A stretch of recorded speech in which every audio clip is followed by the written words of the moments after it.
അൽഹംദുലില്ലാഹ് അൽഹംദുലില്ലാഹി റബ്ബിൽ ആലമീൻ വസ്സലാത്തു വസ്സലാമു അലാ അഷ്റഫിൽ മുർസലീൻ വഅലാ ആലിഹി വസ്വഹ്ബിഹി അജ്മഈൻ. സഹോദരന്മാരെ, സഹോദരികളെ, അല്ലാഹു സുബ്ഹാനഹു വ തആല നമ്മെല്ലാവരെയും അനുഗ്രഹിക്കുമാറാവട്ടെ. നമ്മുടെ ജീവിതത്തിൽ നിന്ന് ഒരു വർഷം വിട പറയുകയാണ്. ഒരു കലണ്ടർ 2024 കലണ്ടർ മാറ്റി പുതിയ 2025 കലണ്ടർ നമ്മുടെ ചുമലുകളിൽ തൂക്കും. കേവലമായ കലണ്ടർ മാറ്റത്തിനപ്പുറം നമ്മുടെ ആയുസ്സിൽ നിന്ന് വിലപ്പെട്ട ഒരു വർഷത്തിന്റെ കൊഴിഞ്ഞുപോക്കാണ് സംഭവിച്ചത് എന്ന തിരിച്ചറിവ് നമുക്കുണ്ടാവണം. നമ്മുടെ മരണത്തിലേക്ക് ഒരു വർഷം കൂടി നമ്മൾ അടുത്തിരിക്കുന്നു എന്ന് നമ്മൾ തിരിച്ചറിയണം. പ്രവാചകൻ സല്ലല്ലാഹു അലൈഹി വസല്ലം പറഞ്ഞതുപോലെ അക്സിറു ദിക്റ ഹാദിമിൽ ലദ്ദാത്ത്, നിങ്ങൾ എല്ലാ സുഖാനുഭൂതികളെയും തകർത്തു കളയുന്ന മരണത്തെക്കുറിച്ച് ധാരാളമായി ഓർത്തുകൊണ്ടിരിക്കുക. അപ്പോ നമുക്കൊക്കെ അറിയാം, നമ്മുടെ ജീവിതത്തിന്റെ ഓരോ ഘട്ടങ്ങള്, ബാല്യം, കൗമാരം, ശൈശവം, ബാല്യം, കൗമാരം, യുവത്വം, ഓരോ ഘട്ടങ്ങൾ ഇങ്ങനെ കടന്നു വന്ന ആളുകളാണ് നമ്മൾ. തിരിഞ്ഞു നോക്കുമ്പോ എത്ര പെട്ടെന്ന് ആ കാലം പോയത് എന്ന് നമ്മൾ നെടുവീർപ്പോടുകൂടി ഓർക്കും. ഇപ്പൊ കഴിഞ്ഞ 2024 കഴിഞ്ഞതിന് എത്ര വേഗത്തിലാണ്. ഇതാ ഇപ്പൊ റമദാൻ മാസം വരാനായി. ഏതാനും മാസങ്ങൾ കഴിഞ്ഞാൽ റമദാനായി. എത്ര വേഗത്തിലാണ് റമദാൻ വീണ്ടും നമ്മളിലേക്ക് വരുന്നത്. ഇങ്ങനെ തുടങ്ങി കുറെ ആലോചനകൾ നമ്മൾ നടത്താറുണ്ട്. സമയം അങ്ങനെയാണ്, പെട്ടെന്ന് കൈവിട്ടു പോകും. കിട്ടിയ നിമിഷങ്ങളെ, നമ്മുടെ മുമ്പിൽ ഉള്ള സമയത്തെ എത്ര കാര്യക്ഷമമായി ഉപയോഗിക്കുന്നുവോ അത്തരത്തിലുള്ള ആളുകളാണ് വിജയിക്കുന്ന ആളുകൾ. നേരെ മറിച്ച് അലസമായി മൊബൈൽ ഡിവൈസുകളിലും സോഷ്യൽ മീഡിയകളിലും അതല്ലെങ്കിൽ എന്തെങ്കിലുമൊക്കെ ഒരു ഉപകാരവുമില്ലാത്ത ഏർപ്പാടുകളിൽ അങ്ങനെ മുഴുകിയും സമയം കളഞ്ഞ് കുളിക്കുന്ന ആളുകൾ പരാജയപ്പെട്ടവരായി അടയാളപ്പെടുത്തപ്പെടും. അതുകൊണ്ട് നമ്മൾ വിജയിക്കണോ പരാജയപ്പെടണോ എന്നുള്ളത് നമ്മുടെ സമയത്തെ എങ്ങനെ ഉപയോഗിക്കുന്നു എന്നതിനനുസരിച്ചാണ് എന്ന കാര്യം നമ്മൾ തിരിച്ചറിയാം. ദഖാത്തു ഖൽബിൽ മർഇ ഖായിലത്തുൽ ലഹു ഇന്നൽ ഹയാത്ത ദഖായിഖും വസവാനി.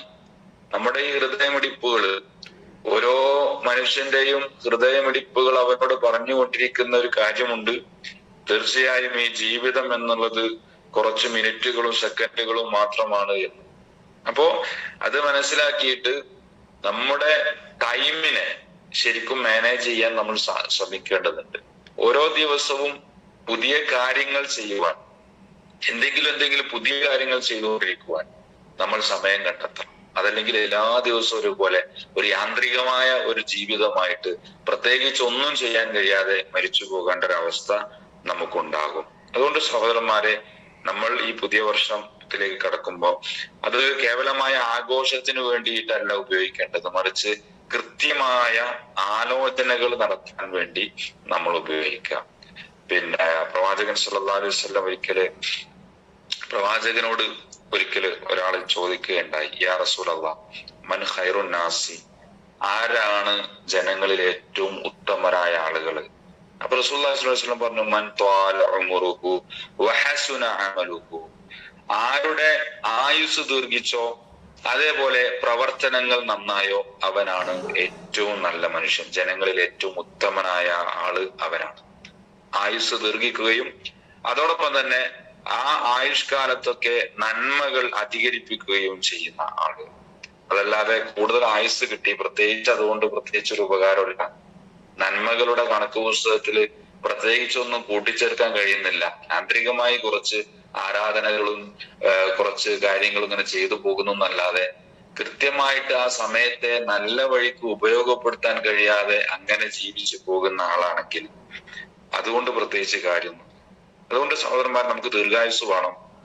കൂടുതൽ കാലം നമ്മൾ ജീവിക്കാൻ വേണ്ടി പ്രാർത്ഥിക്കണം. എന്തിന്? നമുക്ക് കുറെ നല്ല കാര്യങ്ങൾ ചെയ്യാം. അല്ലാതെ ഇന്നലത്തെ പോലെ തന്നെ ഇന്നും ആവാൻ, കഴിഞ്ഞ വർഷത്തെ പോലെ തന്നെ ഈ വർഷവും ആവാൻ അല്ല. ഒരു മാറ്റം നമുക്കുണ്ടാവണം, ഒരു ചേഞ്ച് ഉണ്ടാവണം. പുതിയ പ്രതീക്ഷകളും പുതിയ ലക്ഷ്യങ്ങളും നമ്മൾ രൂപപ്പെടുത്തണം. അങ്ങനെ ആത്മവിശ്വാസത്തോടു കൂടി അള്ളാഹുവിൽ തവക്കുൽ ചെയ്തുകൊണ്ട് നമുക്ക് മുന്നേറാൻ സാധിക്കണം. അത് അള്ളാഹുവിന്റെ തൃപ്തിയും പൊരുത്തവും കരസ്ഥമാക്കുവാൻ വേണ്ടിയാവണം.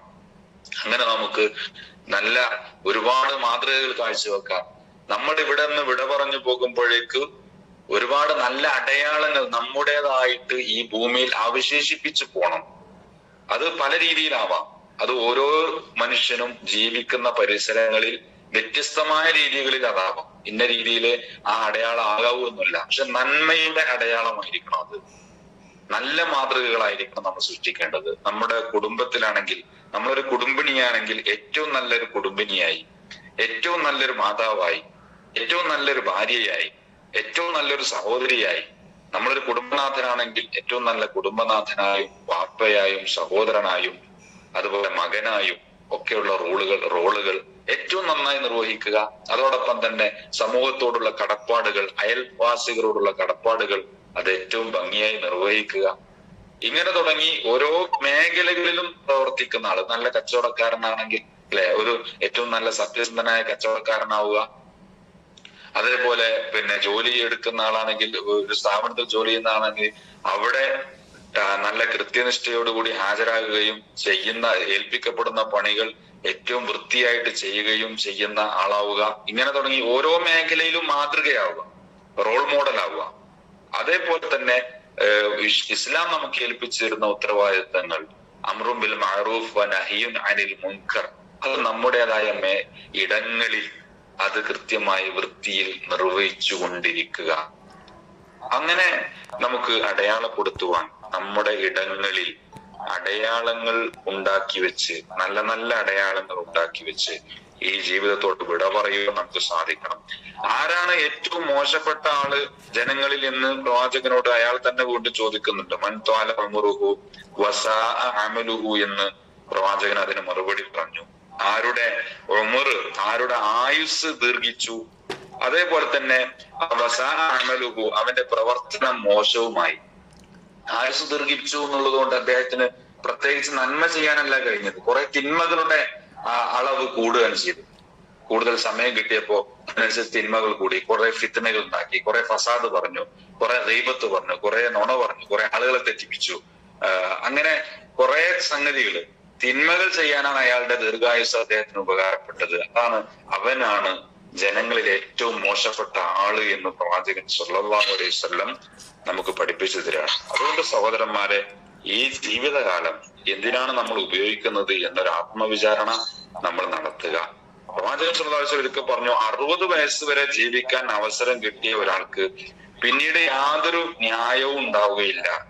എന്ന് വെച്ചാൽ അള്ളാന്റെ മുമ്പിൽ പിന്നെ ഒരു ഒഴികഴിവ് പറഞ്ഞിട്ട്, പടച്ചോനെ എനിക്ക് സമയം കിട്ടിയില്ല കേട്ടോ, എനിക്ക് നേരം, എനിക്ക് വേണ്ടത്ര ടൈം കിട്ടിയില്ല എന്റെ പണി ചെയ്യാൻ എന്ന് പറഞ്ഞ് ഒഴികഴിവ് പറയാൻ ഒരു ന്യായം ഉണ്ടാവൂല എന്ന് പ്രവാചകൻ സല്ലല്ലാഹു അലൈഹി വസല്ലം ബുഖാരി റിപ്പോർട്ട് ചെയ്ത ഹദീസിൽ നമുക്ക് പഠിപ്പിച്ചു തരുന്നുണ്ട്. അതുകൊണ്ട് നമ്മൾ നന്നായിട്ട് നമ്മുടെ ജീവിതത്തെ ഉപയോഗപ്പെടുത്താൻ ശ്രമിക്കുക. ഈ ആയുസ് വളരെ വിലയേറിയതാണ്, അമൂല്യമാണ്. തിരിച്ചു കിട്ടുന്ന ഒരു സെക്കൻഡ് പോലും നമ്മുടെ കയ്യിലില്ല, ഒക്കെ പാഴായി പോകും. അതുകൊണ്ട് എങ്ങനെയാണ് അതിനെ ചെലവഴിച്ച് കളയുന്നത്, എങ്ങനെയാണ് അതിനെ നമ്മൾ വിനിയോഗിക്കുന്നത് എന്ന കാര്യത്തിൽ ജാഗ്രതയും സൂക്ഷ്മതയും നന്നായിട്ട് ഉണ്ടാവണം. അല്ലാഹു സുബ്ഹാനഹു വ തആല ആർദ്രത്തില് സ്വയം വിചാരണ നടത്തി പുനരാലോചനകൾക്ക് വിധേയരായി മാറ്റങ്ങൾ വരുത്തേണ്ടിടത്തൊക്കെ മാറ്റങ്ങൾ വരുത്തി പുതിയൊരു മനുഷ്യനായി പുതിയൊരു നാളേക്ക് വേണ്ടി നല്ല പ്രതീക്ഷയോടെ, ആത്മാർത്ഥതയോടെ, ആത്മവിശ്വാസത്തോടുകൂടി ജീവിക്കുന്ന, പ്രവർത്തിക്കുന്ന സത്യവിശ്വാസികളുടെ കൂട്ടത്തിൽ നാം എല്ലാവരെയും ഉൾപ്പെടുത്തുമാറാവട്ടെ. പോരായ്മകളും വീഴ്ചകളും വേണ്ടുവോളം വന്നവരാണ് നമ്മൾ. അല്ലാഹു സുബ്ഹാനഹു വ തആല അതൊക്കെ നമുക്ക് വിട്ടുപുറത്ത് മാപ്പാക്കി തരുമാറാവട്ടെ. തൗബ ചെയ്തു പോയ തെറ്റുകളിൽ നിന്ന് ആത്മാർത്ഥമായി അല്ലാഹുവിലേക്ക് പശ്ചാത്തപിച്ച് മടങ്ങി ഇനി ഒരിക്കലും ആ വഴിയിൽ ഉണ്ടാവില്ല എന്ന് തീർച്ചപ്പെടുത്തി അങ്ങനെ ദൃഢനിശ്ചയത്തോടു കൂടി നല്ല വഴിയിൽ തിരിക്കുവാൻ, നല്ല വഴിയിൽ മുന്നേറുവാൻ പടച്ച റബ്ബ് നമുക്കൊക്കെ തൗഫീഖ് നൽകി അനുഗ്രഹിക്കുമാറാവട്ടെ. ربنا آتنا في الدنيا حسنة وفي الآخرة حسنة وقنا عذاب النار وصلى الله تعالى على سيدنا محمد. السلام عليكم ورحمة الله وبركاته.